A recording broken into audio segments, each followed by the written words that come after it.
ربی اشرح لی صدری ویسر لی امری واحلل عقدۃ من لسانی یفقہوا قولی۔ الحمدللہ، میں راحلہ سلیم ڈاکٹر محمد سلیم کی وائف ہوں۔ الحمدللہ ہم لوگ بھوپال سے بلونگ کرتے ہیں۔ میرے ہسبینڈ نے پہلے اسلام قبول کیا، ایک جین فیملی سے بلونگ کرتے ہیں۔ میں اگروال فیملی سے تھی، میرا پرانا نام مانسی اگروال تھا، اور میرے ہسبینڈ نے جب اسلام قبول کیا تو میرے لیے میری لائف کا بہت ایک شاکنگ انسیڈنٹ تھا۔ میں نے فرسٹ ٹائم کسی کو پہلی بار دیکھے، میں نے کسی کو نماز پڑھتے ہوئے دیکھا۔ میں نے اچانک یہ اکثر کر کے ایک پرٹیکولر ٹائم ہوتا تھا اور یہ گھر سے کہیں چلے جاتے تھے، اور میں ان سے پوچھتی تھی کہ آپ کہاں جاتے ہیں، تو یہ رپلائی کرتے تھے this is none of your business, you have to do your job. تو میں بھی خاموش ہو جاتی تھی۔ باقی میرے فادر ان لا سے اکثر ان کی ڈیبیٹ اور سب کچھ ہوا کرتا تھا، بٹ مجھے نہیں سمجھ میں آتا تھا کہ یہ ڈیبیٹ کیا ہے، یہ لوگ کس بات پہ اتنا زیادہ، مطلب ان کا ڈیبیٹ اتنا ایگریسو موومنٹس پہ کیسے آ جاتا ہے۔ تو باقی پھر ایک دھیرے دھیرے جب مجھے یہ اسلام کے پہلے تو یہ لوگ نہیں بتائے، بٹ فرسٹ ٹائم جب میں نے ان کا فجر کی نماز دی اور اچانک میری نیند کھلی اور میں نے ان کو نماز پڑھتے ہوئے دیکھا، میں نے ان سے پوچھا کہ آپ کیا نماز پڑھ رہے ہیں، کیونکہ صرف ٹیلی ویژن پہ دیکھا تھا کہ ہاں ایسے جو کرتے ہیں وہ نماز کے ایکشنز ہیں۔ میں نے ان سے پوچھا کہ آپ نماز پڑھ رہے ہیں، انہوں نے کہا کہ ہاں میں نماز پڑھ رہا ہوں۔ میں نے بالکل دیر نہیں کی میرے فادر ان لا کو بتانے میں۔ میں روم سے باہر نکل کے اور میں نے سب سے پہلے ان کو بتایا کہ پاپا جی آج ان کو میں نے نماز پڑھتے ہوئے دیکھا۔ تو انہوں نے مجھ سے کہا کہ ٹھیک ہے خاموش رہو، ابھی کسی سے کہنا نہیں، ہم دیکھیں گے کیا کر سکتے ہیں۔ اب وہ جو میری لائف کا مومنٹ تھا، وہاں سے میرے کو ایسا لگا کہ یہ کیا ہوا، مطلب یہ کیا کر رہے ہیں، ایسا کیوں کر رہے ہیں، یہ کہیں یہ کسی ایسے ویکتی سے تو نہیں مل گئے جو ان کو ٹیررزم کی طرف لے جا رہا ہے، اور یہ ایسی چیزوں میں تو نہیں انوالو ہو جائیں گے۔ ایک بہت بڑا ڈر جو میرے اندر تھا وہ، اور on that time I was pregnant, تو میرے کو ایک بہت کھلبلی سی لگی رہتی تھی کہ یہ کیا چل رہا ہے، یہ کیا چل رہا ہے۔ پھر دھیرے دھیرے کر کے جب میں ان کی بکس وغیرہ جو المیرا میں رکھی رہتی تھیں وہ میں پڑھنے لگی اور ڈھونڈنے لگی، یہ چھپا کے رکھا کرتے تھے، اور مجھے جب بھی کوئی بک ملتی تھی تو پھر میں اس کو پڑھنے لگی۔ تو مجھے اس میں ایسا کچھ لگتا ضرور تھا کہ پتہ نہیں کچھ ہے، کوئی ڈیفرنٹ چیز ہے، کیونکہ میں نے دیکھا کہ ان کے اخلاق، ان کی سب چیزیں بالکل چینج ہو گئیں، جو یہ پہلے تھے اس سے یہ بالکل الگ ہو گئے۔ تو مجھے ایسا پرسنلی لگتا تھا کہ اس پلیٹ فارم نے ان کو ایسا کیا دیا جو میرے ہسبینڈ کو بالکل چینج کر کے رکھ دیا۔ مطلب الحمدللہ یہ اس سمے کوشش کرتے تھے کہ جو نبی کی سنتیں ہیں، جو ہمارے نبی صلی اللہ علیہ وسلم نے کیا، اپنی وائف کی مدد کرنا، اپنی وائف کے ساتھ کس طرح اس کے حقوق کی ادائیگی کرنا، یہ سب کچھ وہاں الحمدللہ کرنے لگے۔ اور مجھے جو ان کا یہ ڈراسٹیکل چینج تھا، جو ان کو اس پلیٹ فارم پہ آئے ہوئے 6 months یا 1 year ہوا ہوگا، وہ دیکھ کے میرے لیے ایک بہت بڑا میننگ، ایک سرپرائز تھا کہ یہ کیا ہوا۔ پھر اس کے بعد مجھے لگا کہ نہیں، میں بھی اب اس کو جانتی ہوں، میں بھی اب پڑھوں گی، اور پھر میں اپنے فادر ان لا اور ان کی ڈیبیٹ سننے لگی۔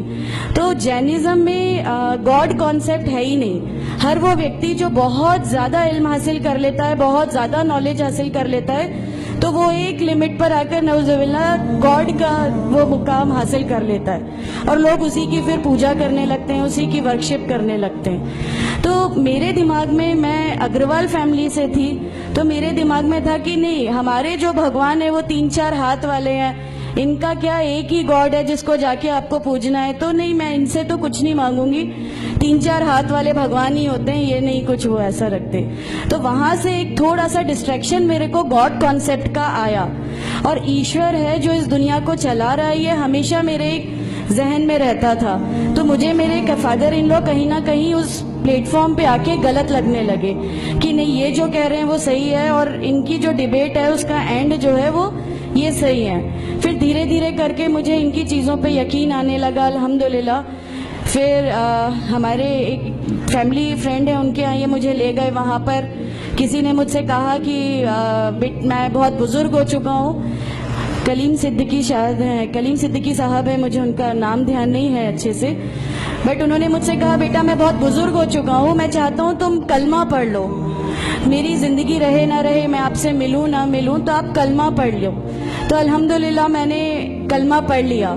کلمہ پڑھنے کے بعد بھی جب ہم گھر لوٹ رہے تھے تو میں نے ان سے کہا کہ میں نے صرف ابھی کلمہ پڑھا, ابھی آپ یہ مت سمجھیے گا کہ میرے کو سب سمجھ میں آ گیا اور میں اس چیز کو مان لوں گی. انہوں نے کہا نہیں, تمہاری مرضی, کسی میں کوئی فورس نہیں ہے.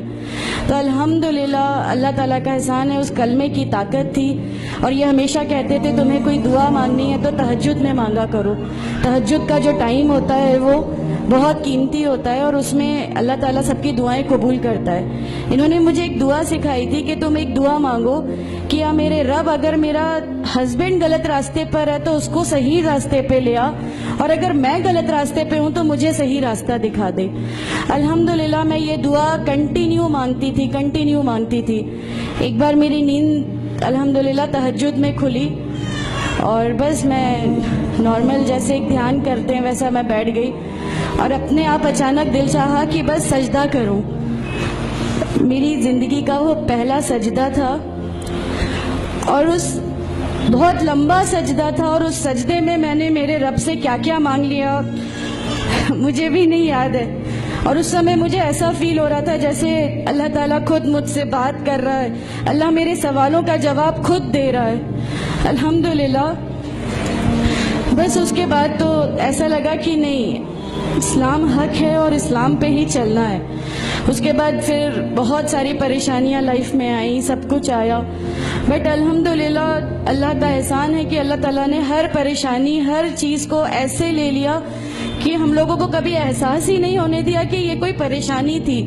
ایسا لگا کہ اللہ کی پوری راہ میں ہم لوگوں کو ریوارڈ ہی ملنا ہے اس چیز کا, اور اللہ ہمیں اس کا ریوارڈ ہی دیتا چلا جائے گا. الحمدللہ بس اس سمے سے شروعات ہوئی تھی دین اسلام کی. الحمدللہ آگے چل کے پریشانیاں, تکلیفیں ہر ریورٹ کی زندگی میں آتی ہیں, لیکن میں ہر ریورٹ بہن سے یہ کہنا چاہتی ہوں کہ اللہ کی خاطر آپ لوگ اس دین میں آئے ہیں, کسی اور چیز کے لیے نہیں آئے.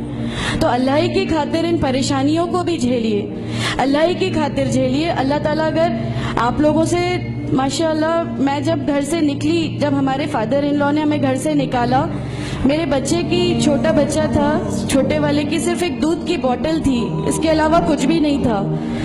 میں جاب کرتی تھی, میں نے اپنے چھوٹے بیٹے کو ماں کے یہاں چھوڑ کے جایا کرتی تھی.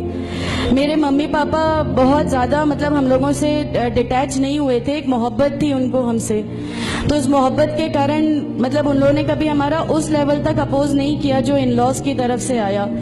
تو جب میں میرے مائکے گئی اور میں نے اپنے بچے کو لیا اور میں نے کہا کہ ماں ہم نے وہ گھر چھوڑ دیا, ہمیں اس گھر سے ان لوگ نکالے, ایسا کر کے ماں ہے, بہت روئی. تم لوگ کیوں ایسا کر رہے ہو, کیا کرو گے, کیسے رہو گے, دونوں چھوٹے بچے ہیں, کیا ہوگا. میں نے کہا کہ ماں آپ صرف ایک ماں ہو نا, وہ مجھے 70 ماؤں کے برابر محبت کرتا ہے, تو جو رب مجھے میری 70 ماؤں کے برابر محبت کرتا ہے وہ کیسے اس دنیا میں مجھے رسوا کر سکتا ہے.